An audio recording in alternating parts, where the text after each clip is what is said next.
ചില്ലറ വിൽപ്പനയ്ക്കായി സൂക്ഷിച്ച 2 കിലോയിലധികം കഞ്ചാവുമായി യുവാവ് പിടിയിലായി. മേലെച്ചിന്നാർ സ്വദേശി ജോച്ചനെയാണ് അടിമാലി നാർക്കോട്ടിക് എൻഫോഴ്സ്മെന്റ് സംഘം കസ്റ്റഡിയിലെടുത്തത്. മുമ്പും കഞ്ചാവ് കേസിൽ ഉൾപ്പെട്ടിട്ടുള്ളയാളാണ് ജോച്ചൻ എന്നാണ് നാർക്കോട്ടിക് ഉദ്യോഗസ്ഥർ നൽകുന്ന വിവരം. അടിമാലി നാർക്കോട്ടിക് എൻഫോഴ്സ്മെന്റ് സ്ക്വാഡിലെ സർക്കിൾ ഇൻസ്പെക്ടർ മനൂപ് വിപിയും സംഘവും ചേർന്ന് വാത്തിക്കുടി മേലെച്ചിന്നാർ ഭാഗത്ത് നടത്തിയ പരിശോധനയിലാണ് 2 കിലോയിലധികം കഞ്ചാവുമായി മേലെച്ചിന്നാർ സ്വദേശി ജോച്ചനെ പിടികൂടിയത്. മുൻപും കഞ്ചാവ് കേസിൽ ഉൾപ്പെട്ടിട്ടുള്ള ജോച്ചനെ ദിവസങ്ങളായി എക്സൈസ് സംഘം നിരീക്ഷിച്ചു വരികയായിരുന്നു. വീടിനുള്ളിൽ ഒളിപ്പിച്ചു വച്ച കഞ്ചാവാണ് എക്സൈസ് സംഘം കണ്ടെടുത്തത്. തമിഴ്നാട്ടിൽ നിന്നും കഞ്ചാവ് വാങ്ങി മേലെച്ചിന്നാർ വാത്തിക്കുടി ഭാഗങ്ങളിൽ ചില്ലറ വിൽപ്പന നടത്തുകയാണ് പ്രതിയുടെ രീതിയെന്നാണ് നാർക്കോട്ടിക് ഉദ്യോഗസ്ഥർ നൽകുന്ന വിവരം.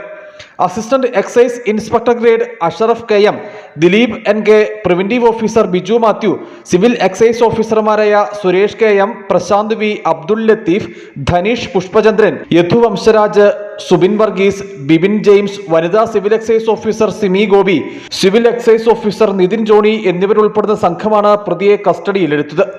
News bureau, Adimali.